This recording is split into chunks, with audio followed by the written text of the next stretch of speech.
Hello and welcome to the latest episode of the Low Budget Review Show. I'm your host, Eric Smith, and today I'm talking about The Thicket by Joe R. Lansdale, and this is from Mulholland Books.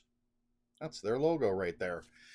And this is the story of Jack Parker, a young man, 16 years old. I believe he's just 16. And at the beginning of the book, he's traveling with his grandfather and his younger sister. They are waylaid by some bad guys. His grandfather is killed. His sister is taken. So Jack has a particular set of skills. Actually, Jack has no skills at all, so he needs to find somebody to help him get his sister back. And along the way, I'm going to take this part right off the back. The best he can come up with is a charismatic bounty hunting dwarf named Shorty, a grave digging son of an ex slave named Eustace, and a street smart woman for hire named Jimmy Sue. And so they're going to try to collect some bounties and rescue Jack's sister. And that's your nutshell. Excuse me. This book was part of my book bundle, Books Made into Movies. This is relatively recent, just a month or so ago, maybe a couple months ago, as of this recording, that this hit streaming. And I have not seen it yet because it costs a pretty penny to watch it. And I really can't afford to pay even an ugly penny at this point in my being laid off. So I haven't gotten to see it yet. If it comes out on DVD, I hope it comes out on home video, Blu-ray or DVD, and I can pick it up and it'll be full of extras and stuff. But it seems to have a great cast. I really would like to see it. But for now, I've got the book and the memories of this book, which, for the too long didn't watch folks, I gave 5 out of 5 stars. I absolutely loved it. It's Joe Lansdale. Excuse me. Joe Lansdale is a master storyteller. He is a master at crafting characters who you're going to love, you're going to hate. Jack Parker is a naive, religious young man who is shocked by apparently the way the real world works. So after these bad people do some bad things, which throws him for a loop, he he wants to just find the law. He wants to go to the law, have them find and arrest these bad people and rescue his sister. That's not the way the real world works in early 1900s Texas.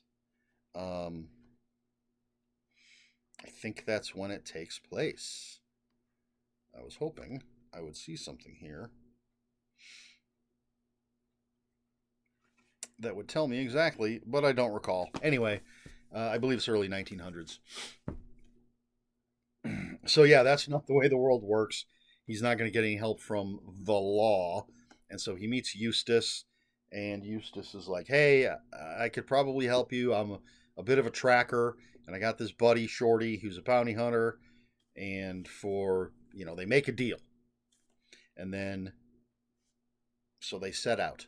And eventually they're going to meet, just to double check, Jimmy Sue and some others.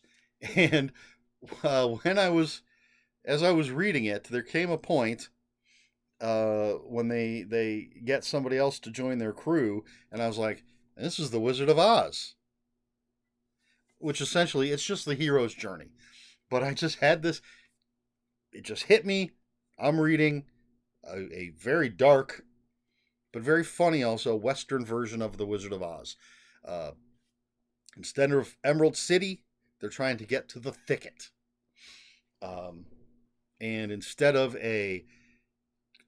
Toto and a scarecrow, a tin man, a cowardly lion, you've got the gravedigger, son of an ex-slave, the dwarf bounty hunter, the essentially hooker with the heart of gold, but not quite that, because that would be a little too tropey and cliched for Joe R. Lansdale. And then you add on, there's a sheriff, and then there's another character.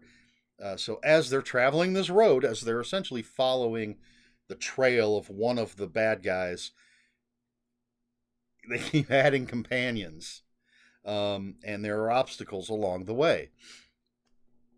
So, yeah, essentially the hero's journey, for some reason, as they kept moving along and adding new people to their party, I was like, oh, this is the Wizard of Oz.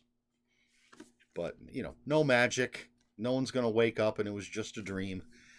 But it's absolutely fantastic. Seeing things through the eyes of Jack, and he's the one telling us the story, and so he'll encounter things, people will say things. Just an example that I don't think is really spoilery, but at one point there's a dead body and everybody is saying, we have to go, we are in a time crunch. I'm paraphrasing, of course.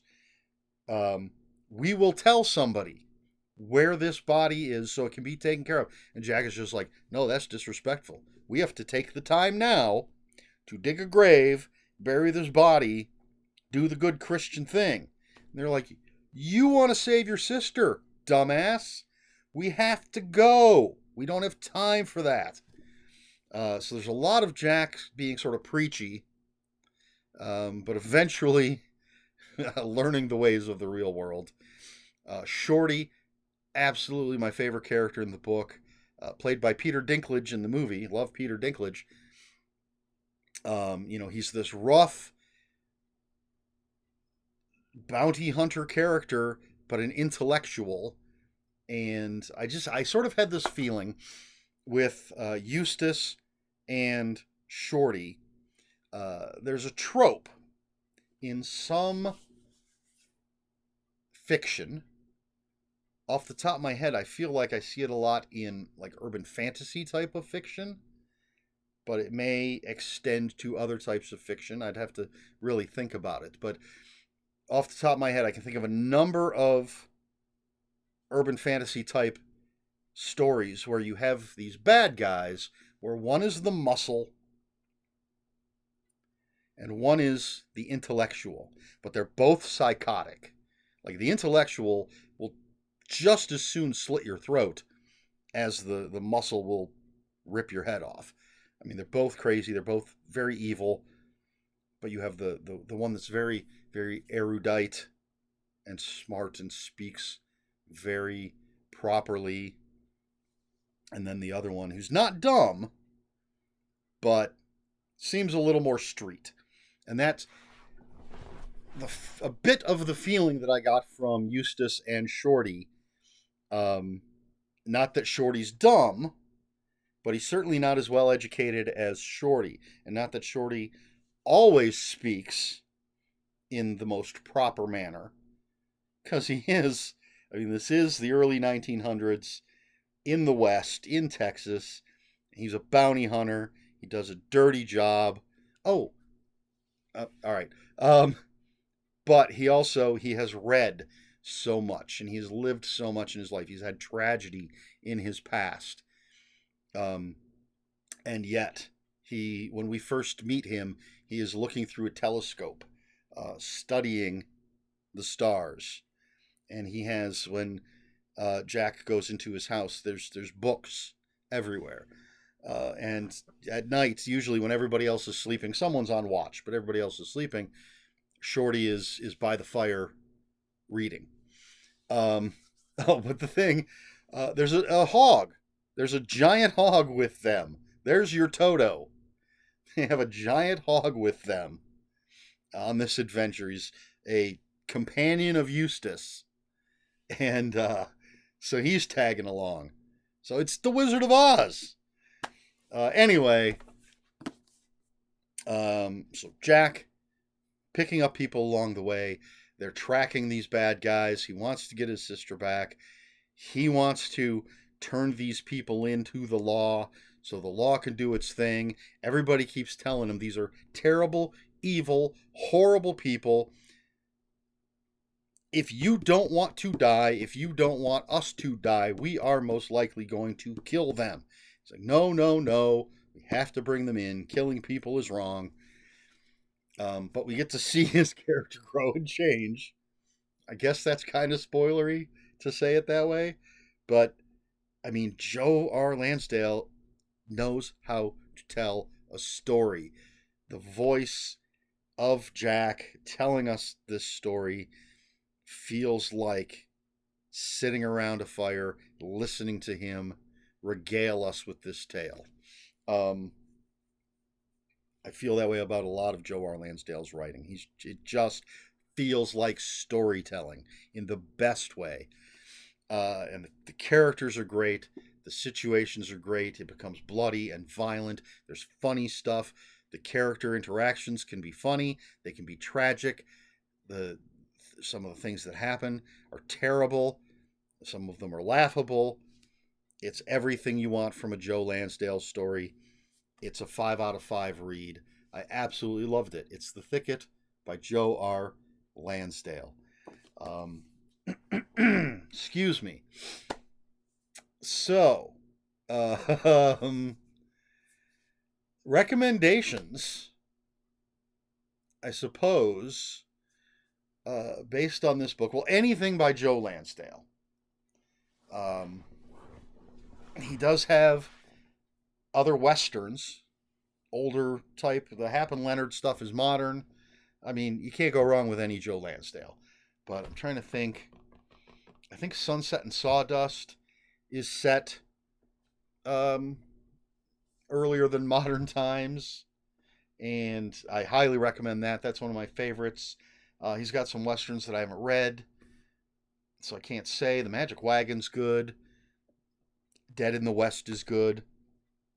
But I would also recommend The Hero with a Thousand Faces by Joseph Campbell, which is all about the hero's journey and about, if I remember correctly, just world mythologies and the similarities between world mythologies and how so many mythologies throughout the world follow the path of the hero's journey. It's a great nonfiction book. At least I thought it was great when I read it way back decades ago. And then The Wonderful Wizard of Oz. It's not the movie. The famous movie. I'll say that much. Spoilers for this, for a book that's so old. It is not a dream. In the book, it is all real. I mean, it ends up being a 10, 12, I don't know how many books in the series, maybe even more than that. So yeah, none of this, and you were there, and you were there, and you were there, all real. All sorts of very wild and crazy and creepy things in the book that aren't in the movie. No songs in the book, as far as I can remember. But I had to read it for my fantasy literature class at Bowling Green State University, and it's enjoyable. So I think, because this made me think of Wizard of Oz, read The Wonderful Wizard of Oz by L. Frank Baum.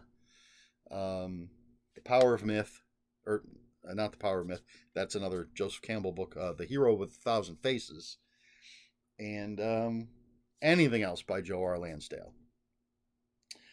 And those are my recommendations based on having read The Thicket. And if you've gotten to see the movie, let me know what you think in the comments below. If you have any comments, questions, or corrections, please put those in the comments below. Comments are open for spoilers. Just post a spoiler warning. We try to be polite here at the Low Budget Review Show. Please like, share, and subscribe, all the usual YouTube stuff. And if you'd care to follow me on other social media, I will have links for my Instagram and Bluesky in the description below. And that's all I've got. This has been the Low Budget Review Show. I have been Eric Smith, and until next time, read more books.